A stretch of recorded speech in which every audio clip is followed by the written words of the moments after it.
Hi, today I would like to talk about a very dear topic to me, the highly sensitive person, because I'm one of those people.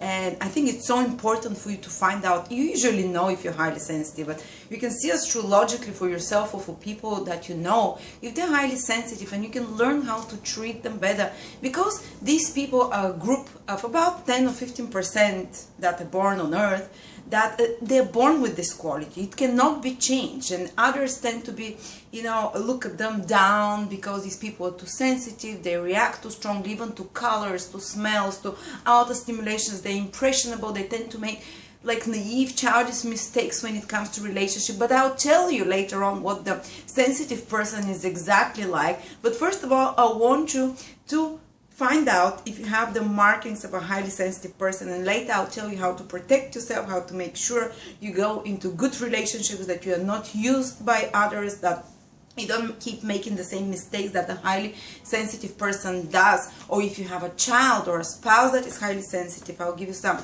advice how to treat those. First of all, go to my website, to the birth chart calculator at astrolada.com. You need to know the time of your birth for this to calculate, or at least the approximate time within 10-15 minutes. I'm putting a link here, just click there and you'll get a chart like that with a table between it. If you're using the circular chart, this is what you'll see. I have on my website this chart. It doesn't matter which one you use, they show the same things. I use tropical astrology, tropical zodiac, and this is what you'll see. And there are about 11 or 12 factors that can make you a highly sensitive person. If you have 4, 5 or more of those factors, you're already in the highly sensitive rank. If you have more than that, you're like exceptional case, But I want you to mark with 1 or 2 each one of those things I tell you, and see if you have them in the horoscope. The first factor, not the most important, I'm just giving them in order, for highly sensitive person is if they have sun, moon or ascendant, which are indicated like that in my chart: sun, moon, ascendant, not in that order, but when you see in the table below this chart, it will show across each one, the sun, the moon, the ascendant, what their sign is. If you see any one of those 3 in water sign, which is Cancer, Scorpio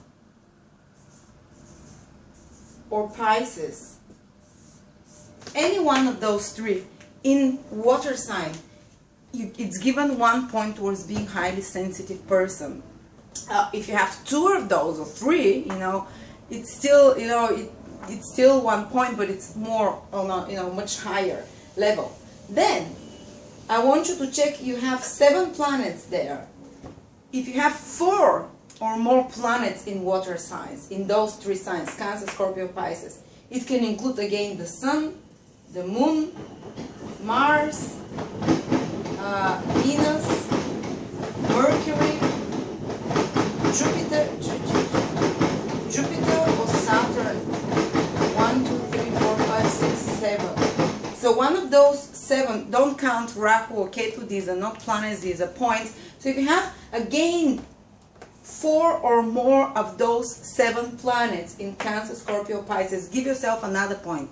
Even if the previous planet you had the sun, you have to give another 2nd point again, So 4 or more planets in water sign, again highly sensitive person. The next point,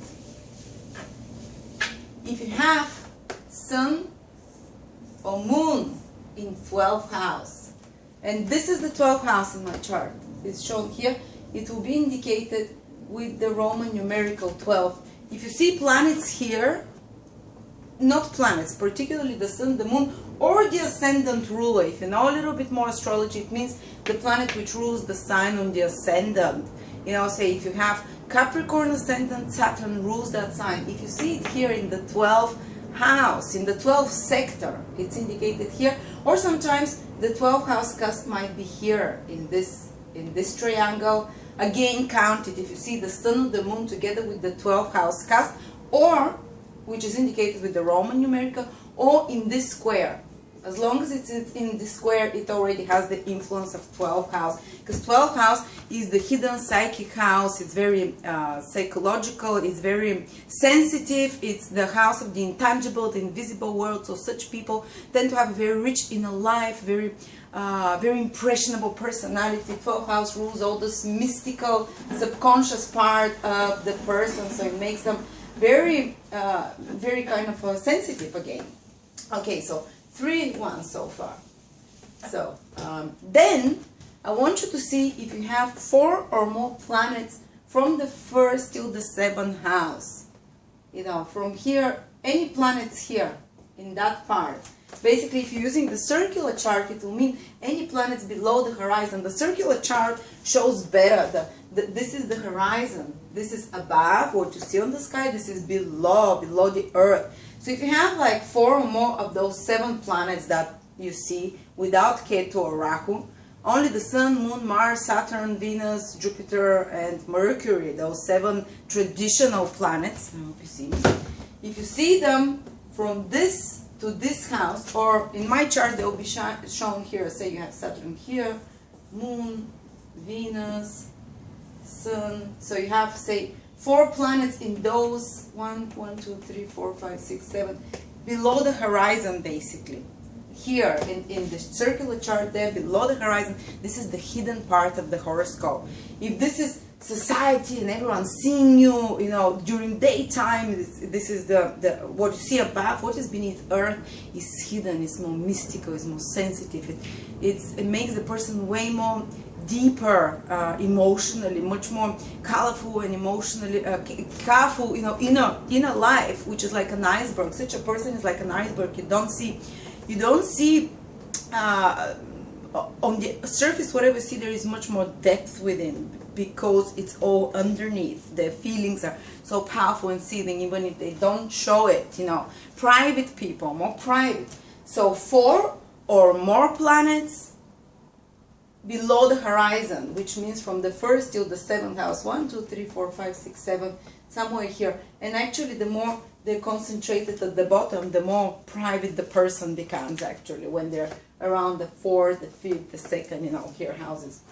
Anyway, that's another consideration that makes you a very private person, again, very sensitive person. Okay, let's see another one. If you have planets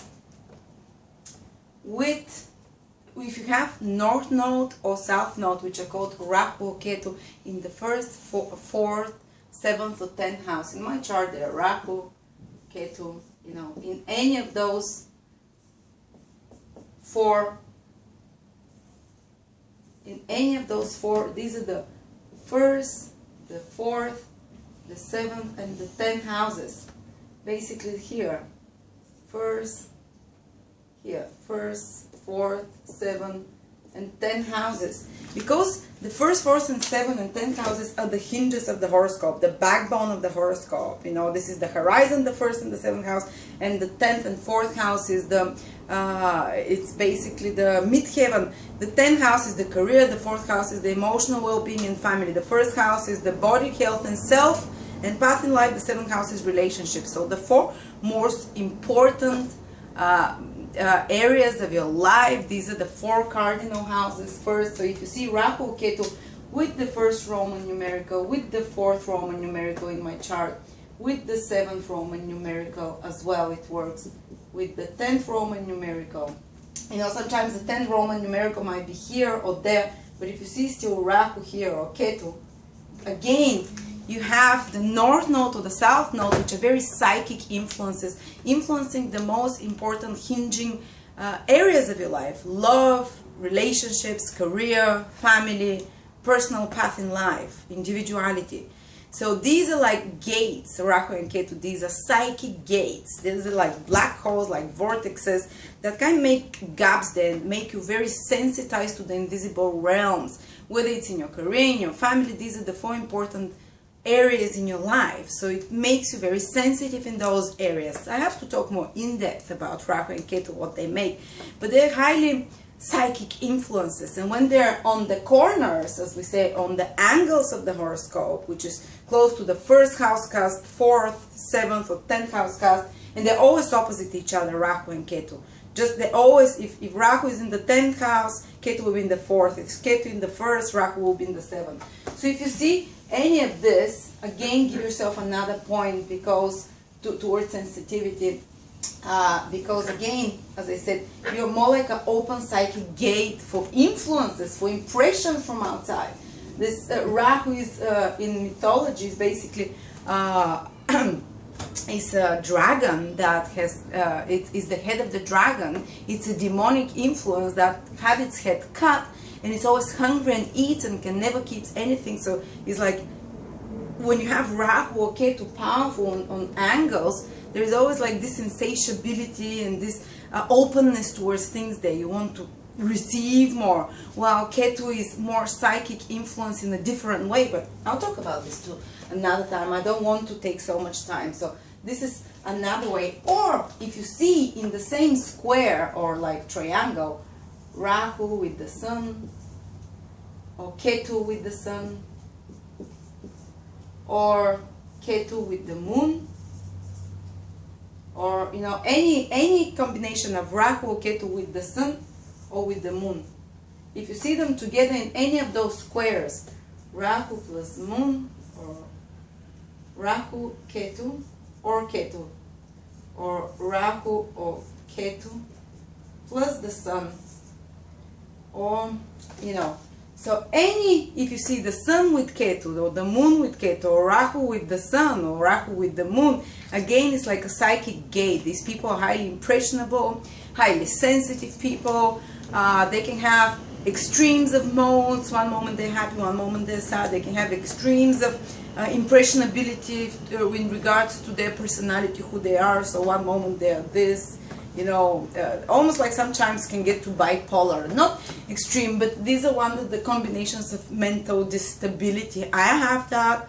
It makes the person more quirky, more interesting, more impressionable, creative, and all this kind of stuff. But when it's too much to extreme, they can even go a bit you know, because of this high impressionability and this high swinging of modes, of feelings, of being, of personalities. The sun shows the core personality.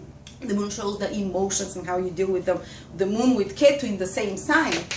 These squares show signs basically. So if you see the same square, sun and Ketu, or Rahu and moon, or moon and Ketu, you know, any of these combinations, again, it's a big sign. These people are one of the most, you know, psychically permissive. They're not like clever. They can be even medium, such people, with Rahu with the moon, Ketu with the moon, sun with Rahu or Ketu.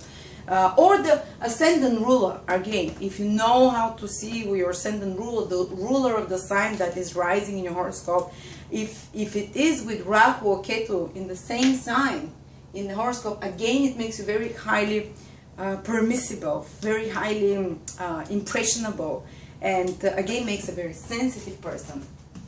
Also, if you know a little bit more advanced astrology, if the ruler of the first house, which is, you know, if you know it, if it's together with the ruler of the 12th house, again makes you, or if it's, you know, as I said, in the 12th house, or together in the same sign as the ruler of the 12th house. So for those of you who know a little bit more astrology. And another very sensitive person is when you have the sun or moon in the same square as Saturn. Saturn makes you take things personally, makes you doubt yourself, makes you kind of, sensitizes the person, not in a psychic way, but in a way because the person tends to be more negative and tends to be very hard on themselves. So anytime someone tells them, why did you say that? It hurt me. This person will take it so personally. They'll be like so worried. Or if someone tells them you didn't do this right, they will be like beating themselves on the head for days about that. So be careful if you have sun with Saturn or moon with Saturn in the same square. This definitely can sensitize the person in a more negative way. Like person takes things personally, takes things more, how do I say, gets more negative about things, you know. Let's see, what else was there? Okay, so we said the water signs, the Saturn, Ketu with the same house, it's Sun and Moon, or Ketu or Rahu together with the ascendant ruler. So, and also if you know a little bit more of modern astrology, we can bring in the outer planets that don't show in my chart. I'll try to put them in later on. Uranus, Pluto and Neptune. You don't have to have that, but if you know your Western chart, if you see Uranus, Pluto, Neptune with the Sun close within 7, 8, 10 degrees of the Sun or the Moon or the ascendant again, within the degree, Pluto, Uranus or Neptune, this is highly sensitizing because these are the higher octave planets. They vibrate on a much higher level. And the vibrations, because when they're higher, they sensitize the person. You can feel others' emotions. You can perceive things that others can't, you know. But overall, if you have 4 or more of those things that I mentioned in your horoscope, so you have to go one by one through them, listen to them, and check them if you have them in your horoscope. You're a highly sensitive person. And sometimes even having Rahu with the Moon or Uranus Rahu or Ketu with the Moon can also make you very highly sensitive, or with the Sun. Some of them are more powerful than the other points. But if you have 4 or more of these positions, you are definitely a highly sensitive person. And what this means? What this means, actually, such people can have they're very receptive. They get impressions very easily from outside. So for them, they can sound to others almost like sissies. You know, I have a friend who's highly sensitive, just like me, but she's to a higher extent, you know. And she has a lot of water signs in her horoscope, and she has a lot of planets in, you know, psychic houses as well. Anyway, and when she goes in a restaurant and there's too strong smell of flowers, she cannot stay there, or when there's too much strong light or noise, such people can be very impressionable to outer influences because they're so open to impressions that someone speaking a bit louder or speaking or being a bit more, you know, impressions out can be more disturbing. So the other people think of them, what a diva, you know. But these people, they're like a naked nerve. This is what a highly sensitive person can mean. And also highly sensitive persons, they feel the sense of others. They feel the soul of others. While most people, normal people, they see the personality, the layers outside. So if you see a guy is cheated on you, a normal woman will tell him, fuck off, you know, I don't care, or the guy keeps lying to her. But a highly sensitive woman connects, or a man connects with the other person on a soul level. They see God in them. They see this perfect, beautiful potential in the person, because every person has God or a spark of God and goodness in them. That is their soul. But this is beyond all the layers, and they keep giving a lot of chances to others, highly sensitive people. They keep, because they see the good within, and say a guy keeps lying to them, and a woman, highly sensitive woman, will say, yes, but I know deep down he's a very good person, or he's cheated on her 3 or 4 times, he lies, he takes her money, spends there or whatever, or doesn't call her at all. A highly sensitive woman would either try to find the reason within herself, maybe she's guilty, maybe it's her fault, maybe she's making him act like that, you know, because after all she feels his goodness within. Or maybe she thinks she hasn't tried enough, or she thinks like she needs to give him a few more chances because she feels the good. So such women should be, or men for that reason, because men can also attract, you know, highly sensitive men. And women, they can more easily, especially when they're not so experienced, they tend to attract others that take advantage of them. They tend to attract others that are like psychic vampires and taking it, using their vulnerability. And a highly sensitive person needs very little time, or needs something small to connect to the other person, because they're so impressionable. They bond so much more through sex than other people emotionally, because they're, like, as I said, like a psychic. And when they have sex or closeness with another for a shorter period than others, they already have mixed up their energies with the other person. So such highly sensitive people, and they've mixed up astrally, you know, they're like certain chords and astral connections that can form between people. Such people are more like an open vessel, and they should be very careful who they associate with. You know, more off balance sensitive person tend to, you know, say or say, give you an example, I'm not gonna sleep with that guy, I'm gonna protect myself, you know. And then she spends a few hours with him and she sees his inner light more than others, feels his feelings, you know, feels his highly sensitive woman or a man would feel the other person, and if the other person has some sympathy or liking for them, they immediately can escalate it, like feel it like love almost, you know, and hold on to that feeling and focus on it and feel it stronger than other times. So it's just they should protect themselves, highly sensitive people, not to go to bed too quickly with another. They should protect themselves not to jump into the sack too quickly, not to make decisions too quickly, to wait and give distance between themselves and the other person. If they want to have successful, happy relationships, give distance and give time. So if the other person is worthy, they will stay, they will persevere. Because oftentimes highly sensitive people tend to make the mistakes of jumping too quickly into relationship. They fall in love more fastly, they bond more fastly, and they end up more hurt than others. And a cycle of emotional ups and downs follows, you know, and that can put them off kilter as well. A sign of a healthy, highly sensitive person is someone who protects themselves more, who gives themselves more distance with others, who spends more time alone. And usually they reach to that kind of behavior after a few heartbreaks or a few letdowns from others, or, you know, it's just over, like emotional breakdown can be sometimes to extreme cases. And they learn how to take care of themselves. They would, you know, they would date only guys that are kind, or women that are kind, that are responsive to their high sensitivity, that don't take advantage of them. They would give themselves a long time before they proceed into being with another person, committing, because they can see not only feel the inner light of the person. Every person has it. Even serial criminals, they have the God spark within them, you know. You can see beauty in everyone. But these people, highly sensitive people, which are well balanced, they give themselves time to see the outer personality, the outer layers, how a person will treat them, what they'll do for them, you know. Also, they'll spend more time in nature. If you want to balance yourself, highly sensitive people need more time alone, more time in nature, more time with creative activities. This is what balances highly sensitive person. In the worst case scenario, highly sensitive persons turn to drugs, turn to escapism, turn to addictions, you know.